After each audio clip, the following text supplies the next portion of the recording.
Hello and welcome to Winter Disco Tabletop Gaming, where we are checking out the pre-orders for the 27th of March 2021, and it is, as you can see, Lumineth Realm-Lords week. There are so many new releases, some new spangly elves, essentially an entire new army. If you're in the UK and EU, you can get these cheaper through Element Games. Check the link in the description because you'll get 15 to 20% off the prices, and it also helps the channel, so that's nice. So let's get stuck right into it. First up, we have the brand new Lumineth Realm-Lords Battletomes, which has grabbed the old one and all the new rules, smashed them all together and created one giant one. Tons and tons of new units, as we'll see throughout this video. So it is your typical Battletome, nothing too amazing there.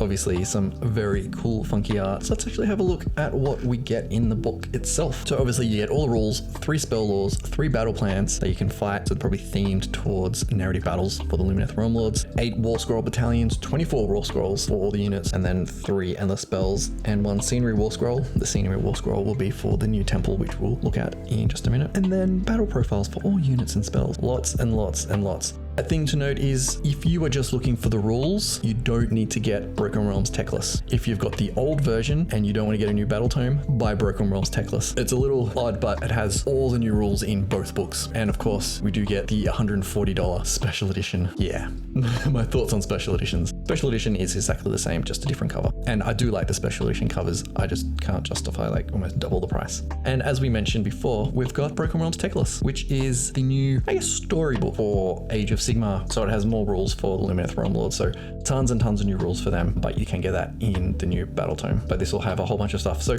let's have a look to see what you actually get in this book itself. So it's the thrilling tale of the Lumineth Realm-Lords' perilous campaign against the entrenched legions of death, illustrated with stunning new art. So like I said, new rules, allegiance abilities for cities of Sigmar, rules for Street of Death, so it's battles in the type confines of cities across the mortal realms, which is really interesting. I like to have a look at that. 6 battle plans and realms of battle rules, and then war scrolls for a whole bunch of stuff for different battalions, and we'll be looking at the new battalions later in this video. So that one is 70, and of course the limited edition 140. Again, same kind of issue. It's just a nice funky cover and nice gold trim if you want to get it. It's only 700 copies available. If you are after the limited editions, get on top of that. And to go with all these new units, we're going to need some new cards. The box, I understand, is updated to include all the new units, which is very nice. This card we have is the Cenari Calagrave. Wow, what a mouthful. Get a whole bunch of tokens as well. So it's got 24 unit war scrolls, 3 endless spells, and 1 scenery scroll. It'll match up the entire new army. Now let's get onto the models themselves. This is the Cenari Calagrave, which is one of the new Cenari models. He's got his high heels on,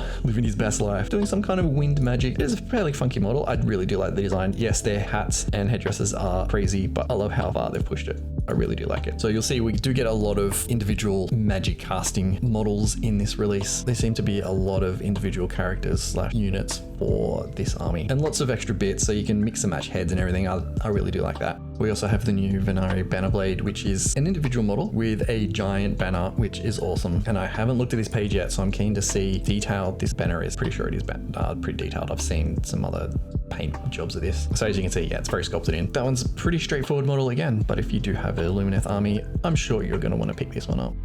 And then we have the Huracan wind chargers, the crazy new kangaroo-ish, but not really, riders that are just amazing. Let's get a nice 360 of them. Ah, I love it.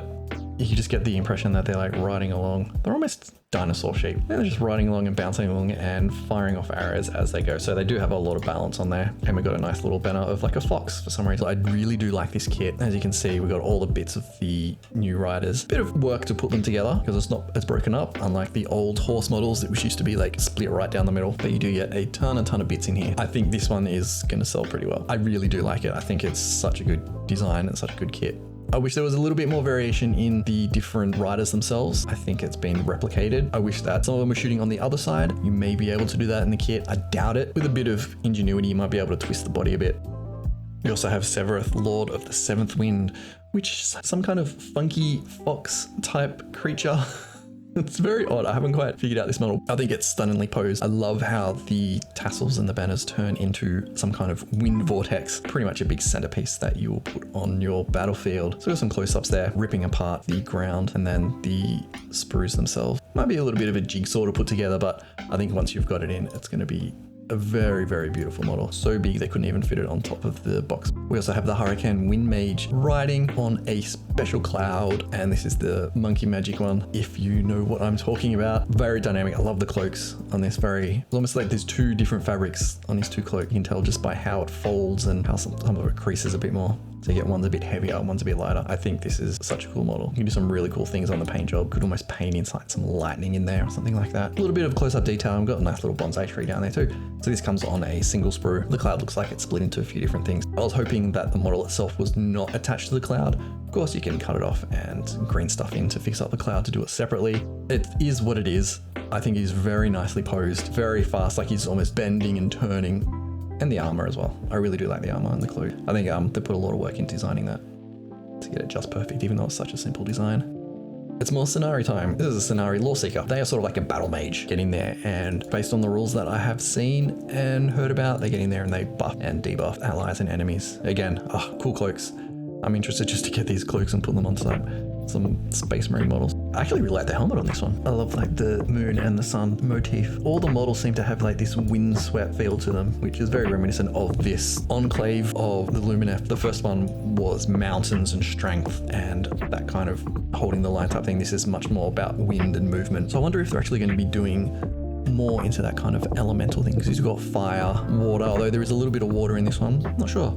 And the sprue itself, pretty straightforward to put together. A couple of pieces, blop, blop, blop, in they go and done. Now we have the Venari Starshard Ballista. These are the two tiny elves that have been shrunk down, and because they're so tiny, they can't actually pick up the bow and the quiver very well. In my head anyway, that's what they are. They're tiny elves, but they're not.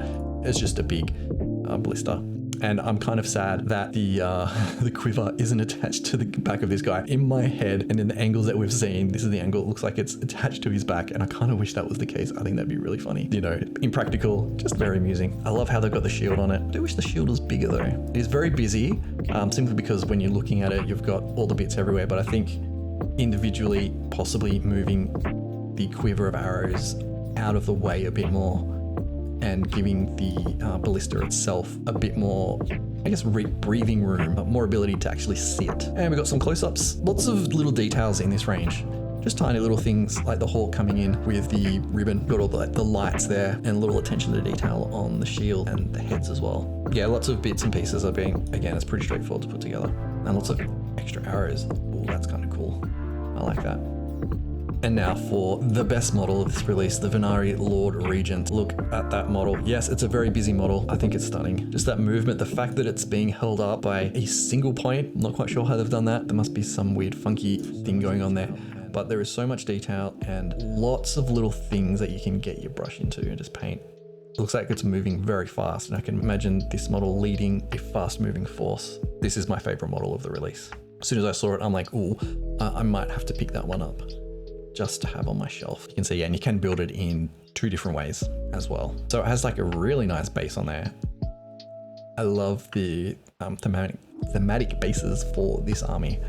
Like this oldness, the whole culture itself is extremely old, and you get that through like all the different bases and things like that. So lots of pieces, so they're gonna have lots of extra bits. I think you get like 2 different heads in there, which is kind of cool because the heads are awesome.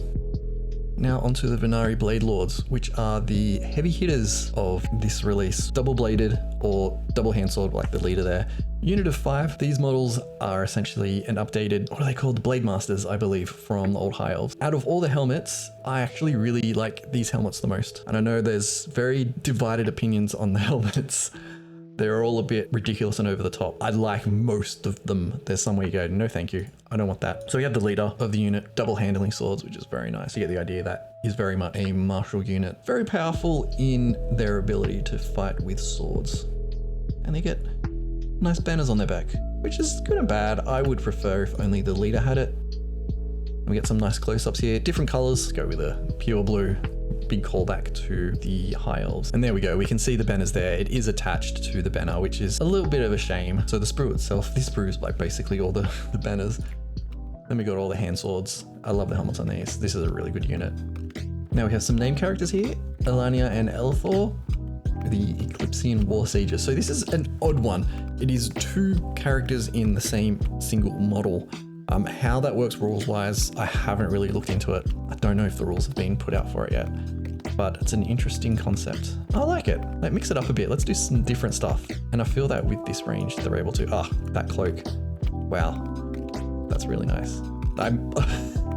I'm just a big fan of the fabric. You get a lot of information about how the folds of the fabric are, how the fabric moves, and then when you paint it, like, it gives you that, what kind of material it is. So I really do like that. I like how they've done that. Yeah, I actually really like this model. Now we have the new terrain piece, which is the Shrine Luminal. This model is actually pretty big. In the area there, you can actually fit in one model. So it's a pretty big area, and I love how it's like rising off the ground. I wish they could have been able to do it with just the water and not the rock there. It doesn't annoy me, but from the model itself, it looks like it's meant to be floating and then the water's coming off. So it's a little bit of a shame they've had to do that, but technically you can't do much. The weight's all at the back unless you do something crazy at the front, but that would be, it kind of ruin it. I really love the design of this. It makes me just want to build some terrain specifically for the Lumineth Realm-Lords.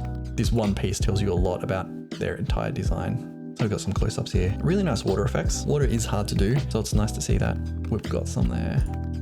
And the go around, and that's what I mean. So we've got the Cenari Calagrave in there too, so you can fit a full model in there. So it's a pretty big piece of terrain. Oh, look at that water. That's amazing. It's rocks and bits and pieces. You could probably even get this and create some kind of ground sort of terrain, even just like the shrine section itself. So that is very nice. I do like a bit of terrain, and I wish Games Workshop were doing more themed Age of Sigmar terrain. They seem to be very much focused on Warhammer 40k, and then you get the odd rules-based terrain. I hope that they do some more, because that's very nice terrain. Now we get into the 4 Broken Realms, I guess, army boxes. You're going to get a bit of a discount for this, hopefully. I'm going to do a breakdown video of all 4 in the coming days once I've got all the prices for all the regions, and then we can break it down and see how much you actually save. So you can see you get a fair bit in here. You get 3 Crypt Horrors, 20 Crypt Ghouls, and 1 Abhorrent Archregent. And you can build the Crypt Horrors as Crypt Flayers or Vargheists. So yeah, 24 models in that box. I think there's a lot of interesting design going on, and it's just creepy and gross.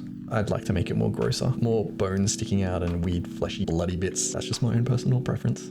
Next up, we've got the Broken Realms Gordle Pulp Skull, the Invidian Plague Host. Plague Bearers, gotta love them. Disgusting things.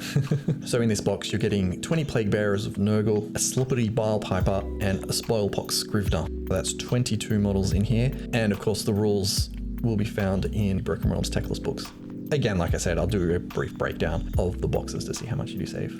This one, we've got the Broken Realm Archibald Lazerne Zintil War Magi. Some weird ones. Do people even run War Mages? There's been no new models for them in a very long time, as far as I can recall. Feels like they're just trying to shift some models. They are very funky models. I don't think it really works with the new Age of Sigmar aesthetic, so they may just be trying to get rid of them. If you're after these, you're going to be able to pick them up fairly cheaply. So it's a weird one. It basically comes with the same box but twice, so you can build the kit as Celestial Huracanum or a Limonarch of Hish. And if you do it with the Celestial Huracanum, you get the spare Battle Mage model that you can see in the image. And finally, for this Broken Realms release, we've got the Horek Venzai, Horek's Dreadlands, which are some Ossiarch Bone Reapers. If you've watched the recent video on my feelings on Ossiarch Bone Reapers, you'll know that I don't get it. I don't particularly like all the models. Does anyone even buy these models? I don't know.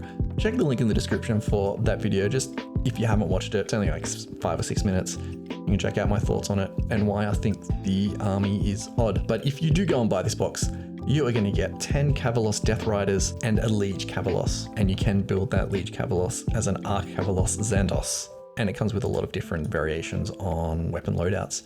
So not a huge amount. These are probably the newest models in the range, so the pricing for that, it may not work out to be that cheap. You're not going to get that much savings. We'll break it down and we can see what savings you do actually get. And of course, it's Games Workshop, so we've got to have some Space Marines at some stage. We've got the $230 Bandai White Scars Primaris Intercessor action figure. What a mouthful. So this is very, very limited release. You've got 1 week to buy it, and that's it. And then you get shipped out in a couple of months because they've got to actually go make it. If you do have the other ones, pretty worthwhile. I think they're really nicely designed. I haven't got my hands on one of the Bandai ones. I've got one of the McFarlane ones, which is a lot cheaper. These ones have far more points of articulation. You get the gun and you get a knife. Like, the guns itself are pretty cool. Not cheap, particularly in Australia. It's definitely more of a collector's item. So if you want to get that, get on it as fast as you can, because it's going to be limited and you're not going to get it again. So a special shout out to everyone in the UK and EU. If you want to get these models at a discounted rate, you can check out the link in the description for Element Game. You can get 15 to sometimes 20% off. And not only do you get a discount, it actually helps the channel out too. And you're supporting a small independent retailer. So it's win, win, win, win, win all the way around. So let me know what you think in the comments, what your favorite model is. And if you have got this far, thank you for watching. Hit that like button and we'll get this video moving in the YouTube algorithm. So thank you for watching and I'll see you in the next video.